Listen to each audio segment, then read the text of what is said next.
Hi guys, welcome back to my channel. അപ്പം guys, നമ്മൾ ഇന്ന് ഡിസ്കസ് ചെയ്യാൻ വേണ്ടി പോകുന്നത് ആഴ്സണൽ വേഴ്സ് ബെൻഫോർഡ് മത്സരത്തെക്കുറിച്ചിട്ടുള്ള റിവ്യൂ ആണ് നമ്മൾ ഇന്ന് ചെയ്യാൻ വേണ്ടി പോകുന്നത്. ആഴ്സണലിൻ്റെ ഹോം ഗ്രൗണ്ടായ എമറേറ്റ്സ് സ്റ്റേഡിയത്തിൽ വെച്ച് നടന്ന ആഴ്സണൽ വേഴ്സ് ബെൻഫോർഡ് മത്സരം 3-1 എന്ന ഗോൾ സ്കോറിനായിരുന്നു ആഴ്സണൽ വിജയം കരസ്ഥമാക്കിയിരിക്കുന്നത്. ആഴ്സണലിന് വേണ്ടി മാർട്ടിനെലി, ഗബ്രിയൽ ജീസസ് എന്നിവരാണ് ഗോൾ സ്കോർ ചെയ്തിട്ടുണ്ടായിരുന്നത്. ഈ ഒരു വിജയത്തോടുകൂടി ആഴ്സണൽ 2ാം സ്ഥാനത്തേക്ക് മുന്നേറിയിരിക്കുകയാണ്. ലിവർപൂളുമായിട്ട് വെറും 6 പോയിൻ്റ് വ്യത്യാസം മാത്രമേ ആഴ്സണലിന് നിലവിൽ 6 പോയിൻ്റ് വ്യത്യാസം മാത്രമേ ഉള്ളൂ.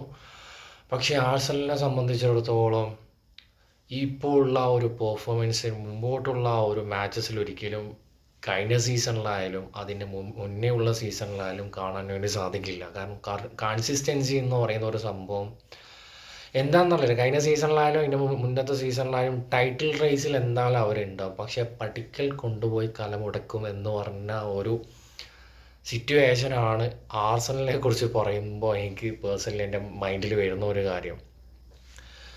പിന്നെ ഒരുപാട് ഇമ്പ്രൂവ്മെൻ്റ് ആയിട്ട് എനിക്ക് പേഴ്സണലി കാണാൻ വേണ്ടി സാധിച്ചു. ഇപ്പോൾ റീസെൻ്റ്ലി കളിച്ച ആ ഒരു മാച്ചിൽ ഡിഫെൻസീവ്ലി നല്ലൊരു സ്റ്റെബിലിറ്റി കാണാൻ വേണ്ടി സാധിച്ചു. പക്ഷേ മിഡ്ഫീൽഡിലേക്ക് വരുമ്പോൾ ഡിക്ലൈൻ റേസ് ഒഴികെ വേറെ ബാക്കിയുള്ള മിഡ്ഫീൽഡേഴ്സിൽ നിന്നും വലിയ രീതിയിലുള്ളൊരു ഇമ്പാക്റ്റോ കാര്യങ്ങളോ കൊണ്ടുവരാൻ വേണ്ടി സാധിക്കുന്നില്ല. മിഡ്ഫീൽഡും കൂടി കുറച്ച് ബെറ്റർ ആക്കി കഴിഞ്ഞാൽ എന്തുകൊണ്ടും ചാമ്പ്യന്മാരാകാനുള്ള എല്ലാ പൊട്ടൻഷ്യലും ഉള്ള ടീം തന്നെയാണ്. പക്ഷേ ഇതുവരെയുള്ള സീസണിലെ ആ ഒരു അവസാന ഘട്ടത്തിൽ ആ ഒരു ഫോം നഷ്ടപ്പെടുന്ന ഒരു അവസ്ഥ ഈ ഒരു സീസണിലും തുടരുകയാണെങ്കിൽ പക്ഷെ ഒരിക്കലും ലിവർപൂളിനെ ബീറ്റ് ചെയ്യാൻ പറ്റുമോ എന്നുള്ള കാര്യം നമുക്കിപ്പോൾ പറയാൻ വേണ്ടി സാധിക്കില്ല. അതിനിപ്പോൾ ചെൽസി ആണോ അല്ല വേറെ ഏതെങ്കിലും ടീമാണോ നോക്കി നമുക്ക് ഒരു ഹോപ്പ് ഉണ്ട്. പക്ഷേ ലിവർപൂളിനെ സംബന്ധിച്ചിടത്തോളം ഈ ഒരു സീസൺ ഔട്ട്സ്റ്റാൻഡിങ് പെർഫോമൻസ് ആയിട്ടാണ് അവർ മുന്നോട്ട് പോയിക്കൊണ്ടിരിക്കുന്നത്.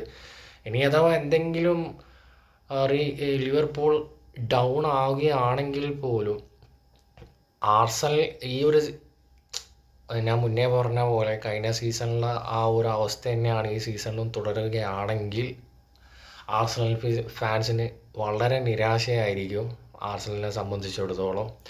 പിന്നെ എനിക്ക് അണ്ടർ റേറ്റഡ് ആയിട്ട് തോന്നിയൊരു പ്ലെയറാണ് ഗബ്രിയൽ ജീസസ്.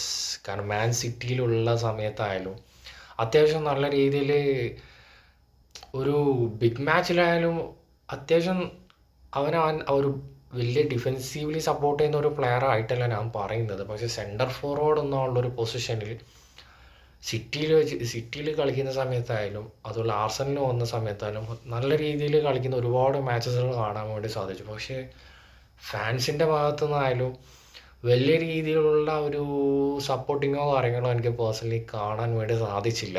അപ്പോൾ അതുകൊണ്ട് തന്നെ ഈ ഒരു പ്ലെയറിനെ പ്രത്യേകിച്ച് മെൻഷൻ ചെയ്ത് പറയാനുള്ള കാരണം. അപ്പോൾ ഗായ്സ്, നിങ്ങളുടെ അഭിപ്രായം എന്തൊക്കെയാണ് നിങ്ങൾ കമൻറ്റ് ചെയ്യുക. നെക്സ്റ്റ് വീഡിയോയുമായി വീണ്ടും കാണാം.